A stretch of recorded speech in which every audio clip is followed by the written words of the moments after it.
مکلف کړل د عقل په اساس باندې په دین نو د دوی د اصلاح او تعلیم او تربیت دپاره انبیا او رسولان راولېږل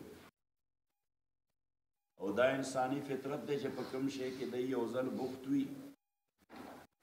نو که څوک ورته د هغې په ضد او مخالف خبره کوي نو دی هغې منلو ته تیار نه وي بلکې هغه خبرې حواله مقابلې دپاره ټولې حربې استعمالوي بعینه دغه مسله و جناب رسول الله صلی الله علیه وسلم سره هم پیغمبر ته به الله تعالی وقتا فوقتا تسلی ورکوله حوصله به وله جوړوله ځکه د لوی عظمت او د عصمت باوجود هغه انسانو انساني اثر به هغه باندې هم پرېوته بل اوس چا یو ملګري یو عالم سړي هغه وایي چې دا بخاري شریف دا حدیث مو وی نو دې کې یو ځای یو اشکال پیدا شو د طالب علم سوال سره پیدا شو د طالب علم مې مخکې دوره کړې ده ما یې څه ویلي دي وی دا د بدء الوحی حدیث پیغمبر علیه الصلاة والسلام ته لومبنی وحی راله او بیا دغه وحی په بند شو نو آخر کې امام بخاری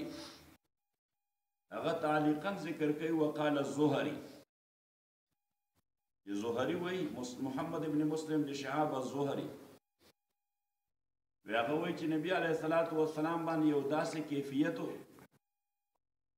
چې ده به کله دا وایي چې ځان مړ کوم نو محدثینو بعضې و هغه وی په لیکلي دي چې دا د امام زهري دا د هغه تعلیق یا د هغه احساس دی نو ما ورته بیا وی طالب علم وی چې پیغمبر خو دومره عظیم ذات و هغه باندې دا کیفیت ولې راته نو ما ورته ما دا د بدء الوحی حدیث دا په خپله هیده د سوال جواب دی د لوی ذات و د جبریل امین درې ځله ځان سره راجوختولو د وجې د باندې ملیریا راله د یرې لرزېده نو ما بعینه چې د حدیث باندې هم دغه سوال وارد کړي چې دا نبی علیه الصلاة والسلام باندې دا لرزېدل ولې راله ما دې ته وایي انساني کیفیات ما بنیادی مسله هم دغه ده چې پیغمبر علیه الصلاة والسلام انسان لہذا ټول انساني کیفیات به دته عارض کېدل او دغه وجه چې کله مشرکین مکه اعتراض وکړه ما لهذا الرسول یاکل الطعام ويمشي في الاسواق دا پیغمبر چې پیغمبر دی نو د خوراک ولې کوي د بازارونو ته ونیسي نو الله تعالی سو آیاتونه بعد بیا د هغې جواب ورکوي چې وړاندیني پیغمبرانو باندې خو دوی د اعتراض نه دی کړی حالانکه هغوی به هم خوراک کو الا انهم لیاکلون الطعام ويمشون في الاسواق بازار ته بدایم تلل خو چې چا سره د دشمنی پیدا شي بیا د هغه هر یو کار به درته بد ښکاري بیا به دا غواړي چې د هغه ټولې ښې خبرې په دې باندې ایرې واړې او دغه یو خبره دا د هغه خلاف به طور هتیار استعمال کړي نو ما ورته یو خبره ده او ما دویمه خبره ده چې که دا د زهري احساس ومني نو ما بیا خو د حدیثو په دې ټوله مجموعه باندې یو حرف واردېږي ځکه چې د دې افیشل کمپایلیشن هم امام زهري کړی دی دا حدیث چې موږ دپاره محفوظ شوي دي په دې انداز د دې کریډټ امام محمد ابن مسلم شهاب الزهري رحمت الله علیه هغه ته ځي نو ما بیا خو به د هغه په ټول کمپایلیشن باندې حرف راځي او ما درېیمه خبره دا چې دومره لوی سړی هغه یو خبره بغیر سنده کوي نو د اعتماد په دومره کلک وي چې سند ته ضرورت نه ګڼي سند خو به هغه ځای پیش کوي چې یا ستا خپله په خبره یقین پوخ ني یا مخاطبین دې په هغې باندې پوخ یقین نه کوي اوس تاسو مولوي صاحبان دا عوام مې در باندې اعتماد کوي نو ته چې کله ممبر باندې ناست او بیان کوي نو هغې خبرې پسې وایي چې ترمذي دا حدیث راوړی یا وایي چې صاحب یې دا لیکلي دي یا وایي چې نور رضا کې دا مسله اوس عامة الناس په پتا باندې اعتماد دی چې ته خبره کې هغې ته د حوالو ضرورت نه وي. نو ما ورته امام زهري ته چې کوم خلک ناست وو هغوی ته د امام زهري په حواله باندې د حوالو د سندونو ضرورت نه و. په هغوی باندې د هغه بلایند فیت و، انده عقیده وه په هغه باندې چې زهري کومه خبره کوي دا مستند دی. او بیا مې ورته وویل بل جواب یې دا چې دا خو د زهري قول دی د پیغمبر د شان خلاف ګڼلی شي، یعنې ګڼلی دی ناپوهۍ د وجې چې دا ده باندې دا کیفیت ولې راته. نو ما د قرآن کریم 2 آیتونو سره بیا څه تاویل کوو چې لعلک باخع نفسک الا یکونوا مؤمنین. بخع لکه سړی چې مرای ته پړی واچوي ځان پانسي کوي، دې ته بخع وایي. نبی علیه السلام ته الله وایي ته څه کوې ځان پانسي کوې چې دا خلک ستا خبره نه مني. لعلک باخع نفسک ان لم یؤمنوا بهذا الحدیث اسفا. ته د ډېر حسرت او د تعصب د وجې ځان له مرای ته پړی جوړ غواړې. نو دې سره به د پیغمبر علیہ الصلوۃ والسلام حوصله جوړه شوه چې ابھی تو مجھے بہت کچھ کرنا ہے، زه خو بلا لګیا یم ډېر کار وکړو. نو دا یو خلاف، دا یو دشمني، دا یو نفرت تسلسل سره روانو او دا سړی کلکېږي اله چې د مخالفت وشي په یو مسله کې ستا اجتهادي ملکه اله رابېدارېږي چې تا ته دا خطرې چې څوک به رانه تپوس کوي. اوس که درس کې تا دا پته نه وي چې یو طالب پکې هم داسې نشته په کتاب پوهېږي، نو بیا ملا هم قسم کړی کتاب نه ګوري. ځکه ته پته وکړه چې څه ورته وایم نو بس دی بیا اوري. نو او که کله 2 طالبان داسې وي چې کتاب دپاره مطالعه کوي، نو بیا ملا صاحب سره خطرې وایي هسې نه د طالب علمانو وړاندې رسوا شم چې سوال را باندې وکړي پوهېږم پرې نه، نو بیا دې مجبوري د شپې کتاب ګوري او مختلف سوالات چې ذهن ته راځي د هغې جوابونه لټوي. نو اصل کې دا مخالفت دا ټول د بدای د وجې نه دې کې بلا ډېر ښه الله تعالی ایښودي دي. تم دیے بعد مخالف سے نہ گھبرا اے عقاب، یہ تو چلتی ہے تجھے اونچا اڑانے کے لیے. دا ایگل باز یا شاهین چې ورته وایي مختلف انواع دي. الصقر وی ورته، البازی وی ورته، الشاهین وی ورته. نو اوس دغه بازی او صقر یا شاهین د فلایټ یا اڑان الوتل د اله داسې بلندو ته رسي بیا تا ته په نظر نه راځي چې مخالف سمت نه هوا راځي. نو چې هوا یې راځي او دیم وزري وایي هغه هوا یې رور وچتئ رور وچتئ د داسې الټیټیوډ ته ورسي بیا خلکو ته په نظر نه راځي. یعنې تسلسل سره دې الوزي هلته خو مونږ یې وینو نه، ځکه دې باندې مخالف هغه ځای ته رسولی دی. نو محترم ورونو عرض مې کوله تاسو خدمت کې چې یریدون لیطفئوا نور الله بافواههم، چې دا خلک د الله د دین ډیوه، د الله د دین رڼا دا د خپلې خولې په پوکو باندې مړول غواړي. والله متم نوره ولو کرها الکافرون. الله تعالی وایي که د کافرانو زړه هم چوي الله تعالی به د خپل رڼا اتمام کوي. او خدای دا خپله وعده رښتونه کړه. یا خو هغه مکه وه چې د شمار کسانو رسول پاک صلی الله علیه وسلم سره، یا بیا مدینه منوره وه چې دا تعداد هزارونو ته ورسېده، یا نن دنیا ده چې په ټوله دنیا کې داسې یو کلی ورکوټ هم نشته چې هلته به د محمد رسول الله نوم اخیستونکی نه وي. او که د هغه منونکي پکې نه وي پېژني یې ټوله دنیا، پېژني ټوله دنیا. زه یو ځای ته لاړم نو ملګري راسره وو طالب علمان، نو زموږ خود ګولیه معلومه ده ګیرې وې پټکې نو ملګرو وم حالانکې هغه د هغه ځای تعلیم یافته وه د هغه ځای پیدا نوجوانان دي خو ګیرې هم ساتلي دي او پټکې هم والي. نو بهر ته وویل مونږ لمونځ کوو یو ځای کې، نو هغلته دا غټ غټ موټر سایکلې وي داسې وي او هیوج لکه غر چې وي هغه باندې هغوی مقابلې کوي. نو عموما دا چوټای شپه چې وي نو دی یو ځای ته راجمع کېږي. اتفاقا سره هغه ځای داسې و چې هغه ځای کې راجمع شو بله لا تعداده خلک وو. زمونږ هغه ځای په دغه میدان کې د مانځه وخت نو ما ملګرو ته مې څادرې واچوئ چې مونځ وکړو. نو چې مونځ مو وکړو د مونځ نه بیا روانېدو اوس دی هلته خاموش ولاړو. نو بیا یو دوه پکې راوړاندې شو. نو وی مسلمز؟ My yes. وی محمد. Great man. وی محمد ګریټ نو ما وویل چې که مني یې نه پېژني یې ټول خلک دا د الله تعالی هغه وعده ده چې د دې نور به زه اتمام کوم دی به زیار ځای ته اوس رڼا که څوک مني او که نه مني اوس دا رڼا ده په دې ټلیفون کې نو که ته انکار هم کوې دا موجوده ده هغه دلته محمد رسول الله دغسې یو رڼا ده دا دین دغسې یو رڼا دی والله متم نوره ولو کرح الكافرون ورپسې وفرمایل چې هو الذي ارسل رسوله بالهدى ودين الحق ليظهره على الدين كله ولو کرح المشركون الله تعالی هغه ذات دی چې د خپل پیغمبر را لېږلی دی هدایت یې ورکړی دی دا محکم دین یې ورکړی دی دې ته محکم د دین حق معنا محکم دین دا محکم ما مرګرو ته ما رائټ یا ټرو دین دا د لفظ صحیح ترجمه نه ده اسټابلیشډ دین دا د صحیح ترجمه ده چې دا اسټابلیشډ دین دا مستحکم او محکم دین ورکړی دی محکم څه ته وایي سیلې به الوزي طوفانونه به راځي کومونه چې محکم ولاړی بس دا به خوځي راخوځي شڼ شڼ به کوي خو نه دا اپروټ کېدی شي نه د جړې نه راوځي نه پریوځي نه دا هوا ورسره څه کولی شي نو د دین محکم په ضد باندې بلا ډېر طوفانونه به راځي والله دا محکم دی او په خپل ځای ولاړ او وختي طور دی به هوا سره داسې کېږي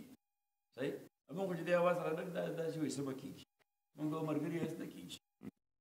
صحیح ته ځان ټینګ کړه بل دا دین ټینګ دی اصل خبره زمونږ ده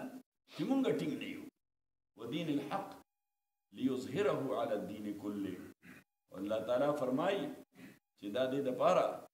چې دا په ټولو معاملاتو باندې غالب کی په ادیانو نه په معاملاتو باندې غالب کی دین څه ته وایي معاملې ته وایي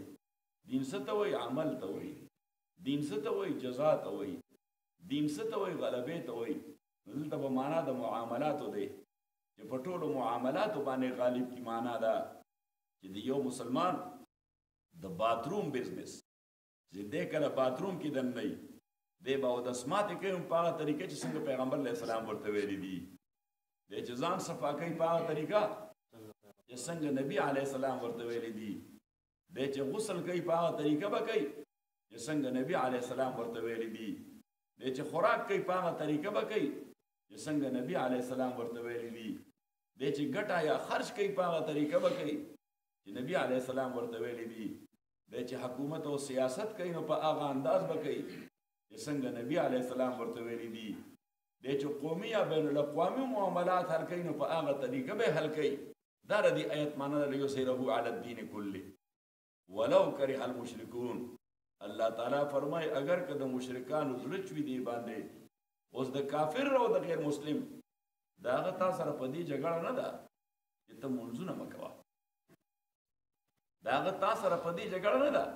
چې روجې ونیسه دا هغه تا سره په دې جګړه نه ده چې سې روزې له به نه ځې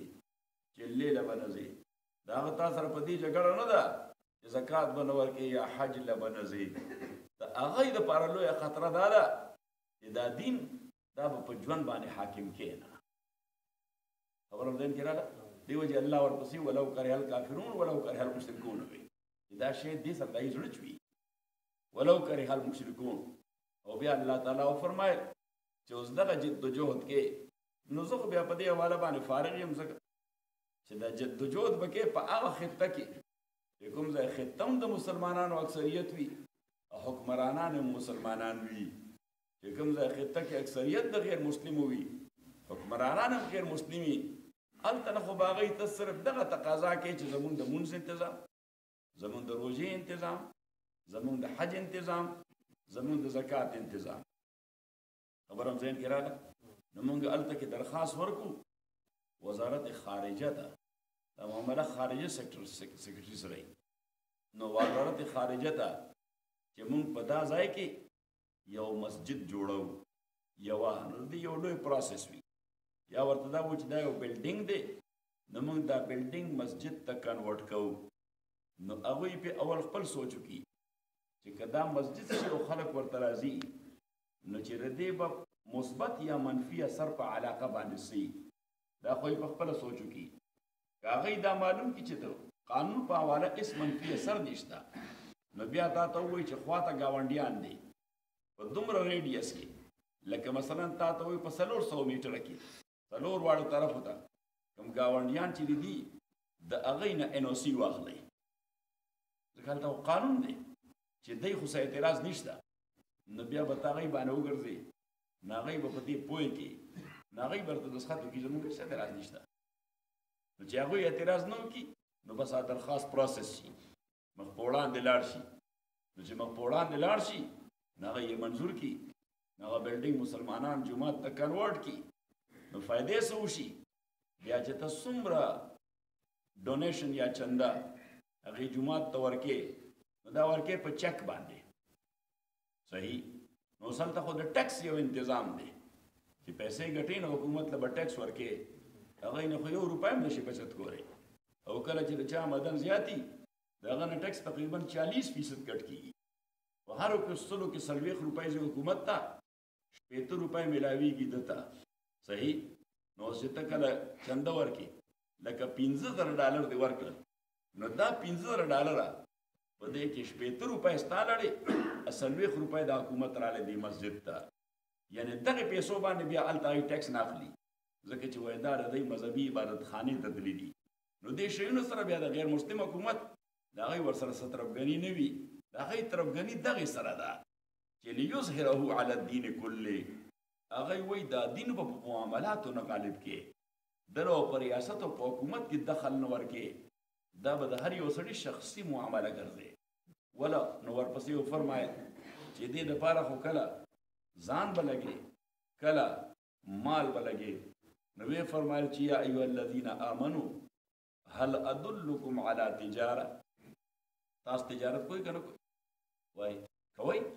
نو چې کوئ دا څه لپاره کوئ چې پیسې مې وګټلې پیسې مې څه لپاره وګټلې یاره که خیر پې راته میلاو نه شي خو چې تکلیف په موقع باندې زما په کار راشي دا پیسې بیمار به یم چې هسپتال کې مې په کار راشي د ټیکسي پیسې وي را سره د ډاکټر فیس وي را سره د لیبارټرۍ فیس وي را سره تاسو په دې حواله باندې خوش قسمت یې حالانکه تاسو همیشه د خپل ملک خلاف لګیایي تاسو که دغه مغربي دنیا ته لاړئ هغوی د سرخوږي په دغه باندې هم حلال کړي دلته خو به انشورنس کې میډیکل انشورنس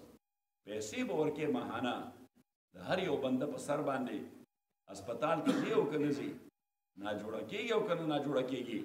خو دغه پیسې او میډیکل والا داخلې یا به ستا د تنخوا د چک نه هغه کټ کېږي هغه به ځي میډیکل ته او که دا سره نی نو بس بیا پروت دی خدای ستا بې خو بسي صحیح او که بیا لاړې هسپتال ته نو دا خو هغوی نه کوي چې د دې سړي انشورنس نشته او دی اوس د مرګ دی نو ګینې مونږ ولا علاج نه کوو علاج خو هغوی قانون هغوی ډینای کول نه شي انکار نه شي کولی نه هغوی تاله علاج خو شروع کړي او بیا بل درپسې جوړ کړي نو چې بل درپسې جوړ کړي نو هغه بل به درپسې راولیږي نو هغه چې د سرخوږی هم وي نو کم از کم $100,000 بل به درپسې جوړ کړی چې دا لیبارټرۍ ټیسټونه شو دا ECG شوه دا د موتیانو ټیسټ شو دا د وینې ټیسټ شو دا د لوی او دسماته ټیسټ شو دا د سلایوا ټیسټ شو د دې ټولو ځان له خپلې پیسې وي نو اوس ته ووایه چې خدای اوس زه $100,000 کوم ځای پیدا کړم نو بیا هلته څه ادارې دي د غیر مسلمو ادارې دي نو بیا به هغوی ته اپروچ وکړي چې ما پسې خو دومره بل راغلی دی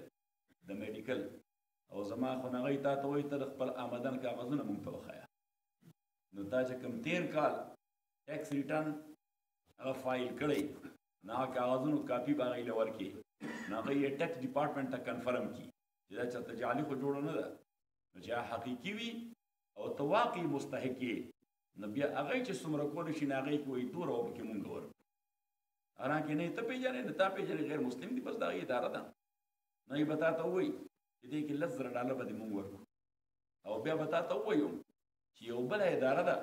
نو د هغې ټلیفون او اډرس او هر څه به درکړي دې سره کانټیکټ وکړه کېدای شي دا بقیه $10,000 دا هغوی ورکړي نو بهر ډېر خلک دلته وایي چې کنې په امریکا کې هلته پیسې ځوړندې وي نو په ونو کې نو بس سهار وختي چې دا خلک راپاڅي نو ونډلې او سرنګ ورکړي او لاندې $1 ډېرې جوړ شي هغه $1 چې ورکوي نو د خپو وینه د سر نه راولي او د سر هغه د خپور راولي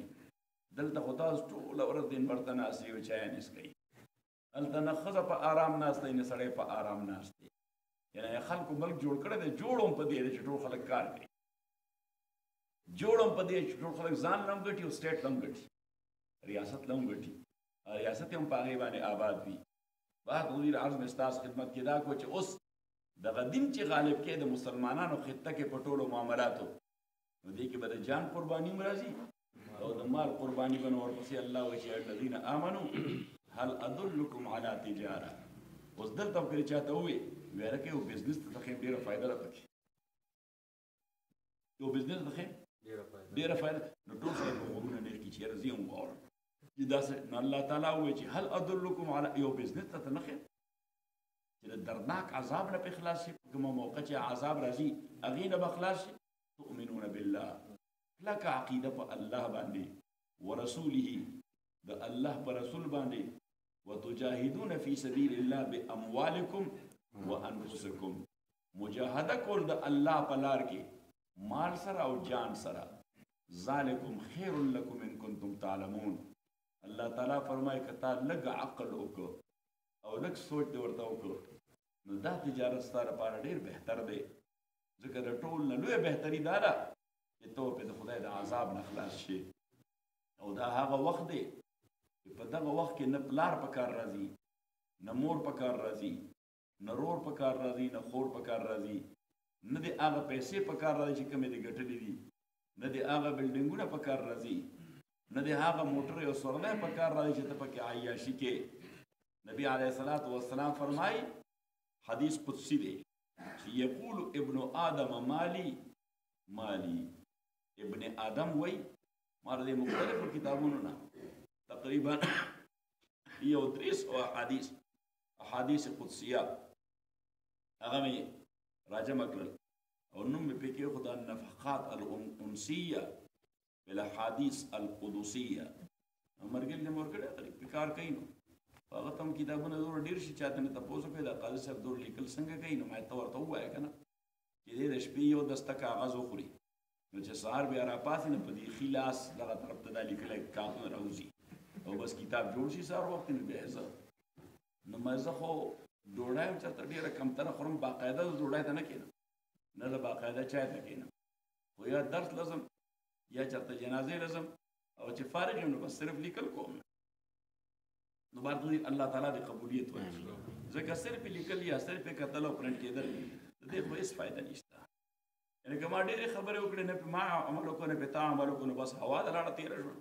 او الله شاه صاحب بخاري رحمت الله علیه د چا ووایي وی جي تاسو د خپل ژوند دپاره څه کوئ مونیان خو څه کوي نه خو ژوند خو یې ښه تېرېږي نو یې تاسو چې د خپل ژوند دپاره څه کوئ نو شاه صاحب خو ډېر مزاحي وو نو هغه ورته وایي مونږ هوا خرڅوو وی مونږ هوا خرڅوو نو هغه سړی ساده و نو هغه ورته وایي چې ستاسو د ټایرونو دوکان دی ستاسو چې د ټایرونو دوکان دی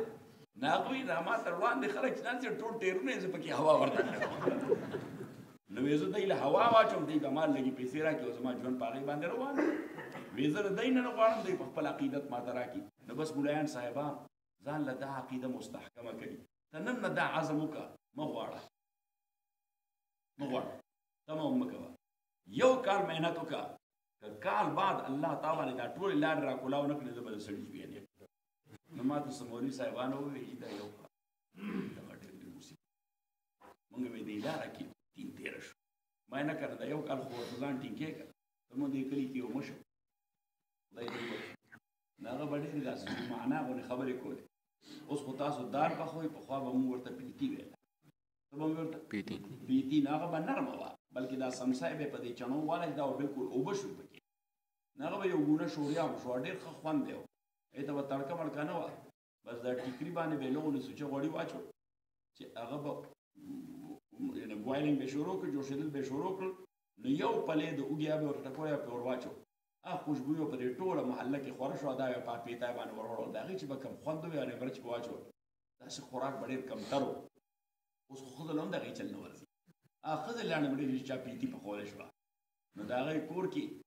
پیتي باندې وه او ناوخته او دا وخت و نو څه مېلمانه یې راغلل وا اتلس نو دې کور ته خو ډوډۍ وخت دی نو انګور ته یې وې فلانی هغه ورته ها بابا خبرې به زمانه غونې کولې داسې ډېر ابهام به پکې خو کور والا به پوهېدل ورته یې فلانی هغه ورته یې ها بابا وی که ټینګه دې کړه نو ټینګه به یې نه کړې او که ټینګه دې نه کړه نو ټینګه به یې کړې هغې ورته وی څو دي هغې ته راته پوښتنه کوي څه وایې ورته وی څو دي وی واته لس دي وی اووه شي یعنې معنا دا چې دا پیتي دې ټینګه پخه کړه نو بیا دې واته لسو مېلمنو ته نه ټینګېږي خو که دا دې ټینګه نه کړه نرمه دې کړه بیا به ټینګه شي صحیح شوه نو ما هغه ملګرو ته وایي ما تاسو یې ټینګه کوئ نو بس بیا به ټینګه شي خو دا یو کال ټینګول ګران کار دی بې اختیاره مونږ دا شاته کړکۍ کوړاو شي زما دا سپلای دی پښتو باندې هغې په دې تلو باندې د جمعیت د جنډې په شان پړنګې نښې دي نو یو کس دغلته زما دا زوی چې راشي امریکې نه نو هغه پاکستانی دی او پوخ جمعیتي دی هغه چې راشي لومړی کار دا وکړي چې پاکستان جنډې ولګوي دا زموږ هلته شناخت د جمعیت جنډه ولګوي دا زموږ فکر دی نو هغه ما ته هغه جنډې ته وکتله مولوي صاحبانو وایي چې تاسو هم جمعیت کې تر اوسه هم پاخه یئ نو ما ورته ویل زه پکې دومره پوه یم چې دا جمعیت یو فکر دی نو دا دې ځای دی سر ته دننه شي نو بیا ورو ډېر وخلي بدن کې چې خورېږي ډېر وخلي نو ما دې داسې بدن کې خورېږي لکه د روح په شان لکه روح چې جسد ته دننه شي نو سر دغه سپنګو د غاړې دننه شي دماغو ته بیا داسې راځي لاسونو ته خور شي بیا دغسې مخ په وړاندې نو ما ورته ویل زما جمعیت خو هلته دننه شوی نو اوس یې لخپو ته ورسېده ما ته دې کېړو ته وګوره ما دغه اوس یې لخپو ته ورسېد برپور شوم پرې وی څه خلک خو چې دې میاشت کې ګډوډ شي څه خلک دې میاشت کې ګډوډ شي ما الله د انسان کې شاته یو کړکۍ لګولی دی خدای والي کړکۍ بنده نه ساتي نو چې په کته رواني په شاتې وځي نو ما یې ورته داسې راټینګه کړی رخمو ته به یې رسېدلی صحیح نو دا ما هېڅ تحفظات نه وو هېڅ ریزرویشنز به یې نه وو زمونږ ریزرویشنز ولیدي ما بله دغلته یو اجتماع کې وویل ما دې خوا وګورئ زرداري صاحب به فراډونه کړي الله خبر دی اوس کوم څه باندې تهمتونه عدالتونو ته ځي که نه ځي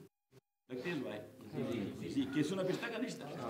او میا نواز شریف چې به 3 13 کړی روزانه عدالتي که نه سپریم کورټ کې وي نو معمولا پسې خو چې هسې خلک پروپیګنډه کوي نو خلک خوشحالېږي هسې ټټر پې هغې زمونږ دې کلي کې یو بابا و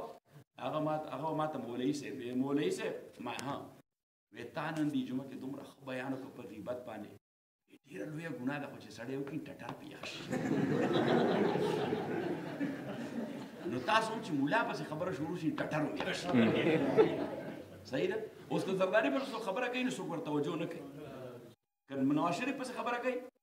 څوک ورته توجه نه کوي که عمران پسې څوک کوي څوک خو چې مولانا صاحب پسې څوک شروع کړي ټول غوږونه راغلي دا یې څه نو ما وویل ما دا حکومت همیشه یا زرداري سره یا به نواز شریف سره نو هغه عدالتونو ته روان دي او عدالتونو ته هغه هم سرنګون دي مجبوري ده صحیح